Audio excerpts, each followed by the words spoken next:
The Fallout video game series is set in a world destroyed by nuclear war in the year 2077, culminating in a bizarre post-apocalypse of atom punk and Americana. The Lonesome Road DLC, that's downloadable content, of the game Fallout New Vegas centers itself specifically around the themes of apocalypse and utopia, while being narratively structured around the spaghetti western-style revenge narrative. Despite the nuclear war destroying much of the United States, new nations develop, and with those nations come conflicts between those who wish to rebuild the old world and those who see the old world as an inevitable cause of apocalypse, arguing that human nature, or at least the way society is structured, needs to change. Utopianism is a constant theme of the series, commenting on humanity's desire for a perfect society even in a post-apocalyptic scenario. Within this sprawling narrative, Lonesome Road recreates the conflict between utopianism and old-world imperfection inside a microcosm, using a location called The Divide to allegorize Fallout's themes of apocalyptic destruction and the attempts by civilization to engender utopian ideals.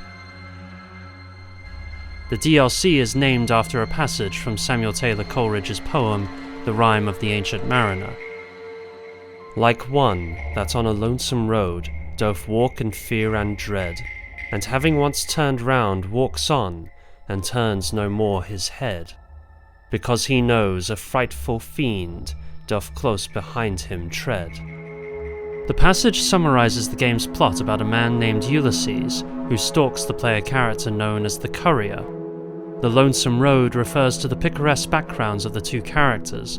The Courier and Ulysses mirror images of each other in their lonely wanderings around the apocalyptic wasteland. The frightful fiend personified in Ulysses is the player character's past, and a reminder of the poem's famous albatross, the killing of which, in the poem, brings the sailing ship to ruin. It is implied that the apocalyptic horrors that dog the Courier on the literal Lonesome Road are actually a direct consequence of their previous actions. The background of The Divide is that the Courier, via delivering packages, helped to found a new community there, opening up trade routes between it and the new California Republic in the West, the NCR being a new country built upon pre-war American liberalism. Ulysses, a scout and spy for an Eastern civilization called the Legion, which in turn bases its body politic upon the Roman Empire, discovers the new community in The Divide. Believing it to be a utopian society uncorrupted by the values of the old world, Ulysses' hopes are frustrated when the NCR annexes the new settlement, leading to the Legion beginning a guerrilla war to break the new NCR trade route.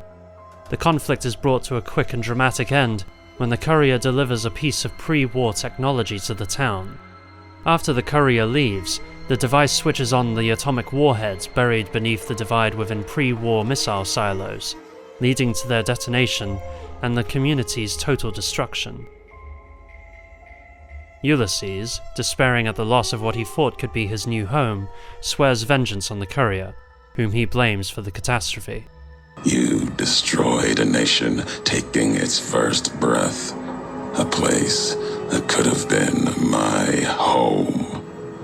Now, I'll destroy yours. Lonesome Road allegorizes the Cold War scenario of Fallout's own internal mythology as a commentary on the real-life Cold War.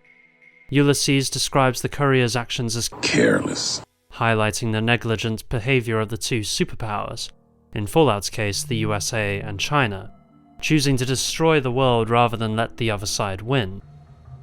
The NCR and Legion's battle over the Divide territory recreates this conflict, and reimagines the impossible situation that smaller communities are confronted with in the face of global warfare. Ulysses speaks for these communities as a former member of a post-apocalyptic tribe swallowed up by the violent imperial conquest of the Legion. He wears the American flag on his back, not so much out of a sense of old-world patriotism, but because of his belief in preserving history, specifically of communities destroyed by conflict. In the past, that was America, then later Ulysses' tribe, and later still, the Divide.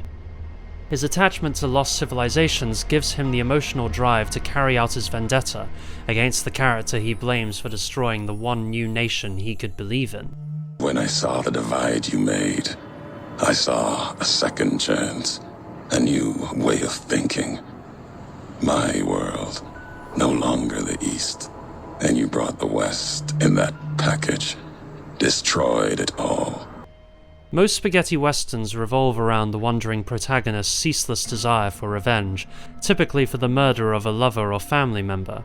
For the director Sergio Leone in particular, revenge was a theme derived from mythology, as well as classical theatre and opera.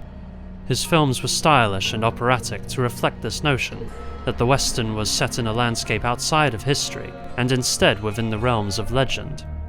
These films escaped the nitty-gritty details of true American history and got down to the romantic and personal. Ulysses' name is itself a reference to this mythologizing, although it is important to note that he took the name from the American general and president Ulysses S. Grant, and not the mythological figure. This small detail in itself shows how truth can be distorted by myth, highlighting the way in which storytelling can be informed by history, like the Old West did for the Western. The twist is that it is the player character who finds themselves on the receiving end of the revenge plot, and the beloved victim is actually a lost utopia. Much like the murdered lover of family members, Ulysses' utopia is never actually seen in-game.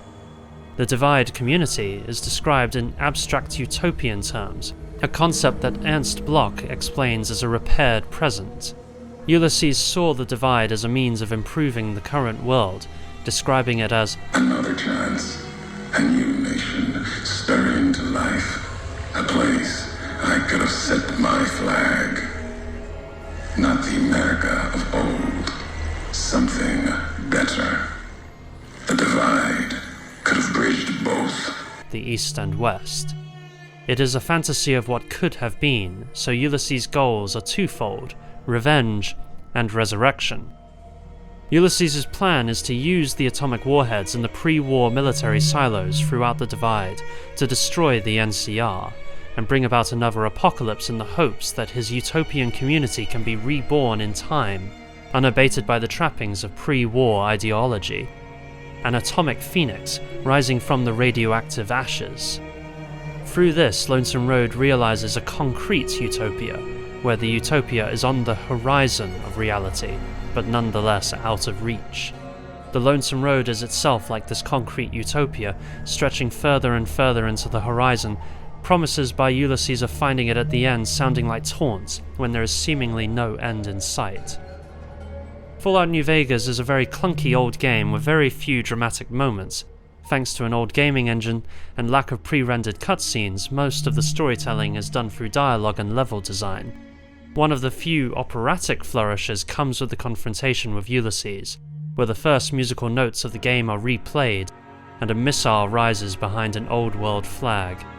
It signals the significance of the moment, everything coming full circle. The story of Fallout begins and ends with an ICBM. When the courier arrives at the remains of the utopian settlement, there is nothing there but wreckage. It recalls Frederick Jameson's conclusion that Utopia's deepest subject, and the source of all that is most vibrantly political about it, is precisely our inability to conceive it. Ulysses' hypothesis is that if it took a nuclear devastation for the Divide to happen, then maybe another could cause the same result. To create a world untainted by the old world that destroyed itself in the first place. The difference between the original Great Atomic War and Ulysses's is that his apocalypse would now have Purpose. A goal towards construction rather than destruction. It is a hope for the world to begin again. Jameson describes how nostalgia in our culture has made it impossible for us to imagine anything other than the past.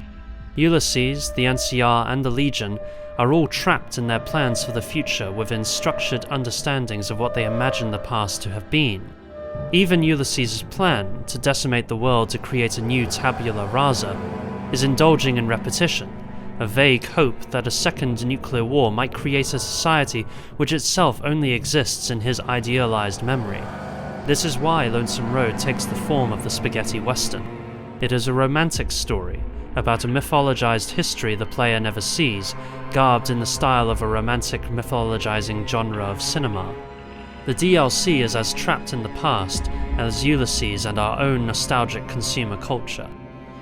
Lonesome Road ends with violent confrontation, where the courier and Ulysses meet face to face to battle beneath the shadow of an old world flag.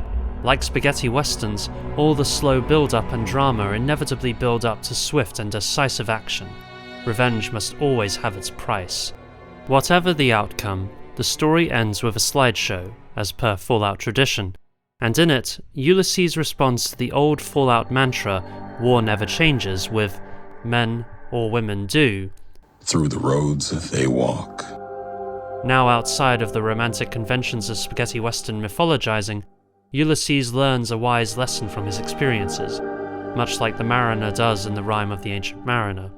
He espouses the closest thing Fallout has ever come to a true concrete utopian vision, that Utopia cannot come about from wiping the slate clean, as he initially thought, but rather through breaking the cycle of repetition and old-world thinking, and finally learning from the lessons of history. Thank you for listening to my critical analysis of Fallout New Vegas, Lonesome Road. My references include The Principle of Hope by Ernst Bloch, translated by Neville Place, Stephen Place, and Paul Knight. Oxford, Basil Blackwell, 1986. Horizons, Figures and Machines, The Dialectic of Utopia in the Work of Frederick Jameson, by Philip E. Wegner. Utopian Studies, Volume 9, No. 2, Pennsylvania, Penn State University Press, 1998. Review of Utopics Jeu d'Espace by Louis Marin, by Frederick Jameson. Paris, Les Éditions du Minuit, 1973. Thank you for listening. If you enjoyed this critical analysis of Fallout New Vegas, please like, comment, and subscribe.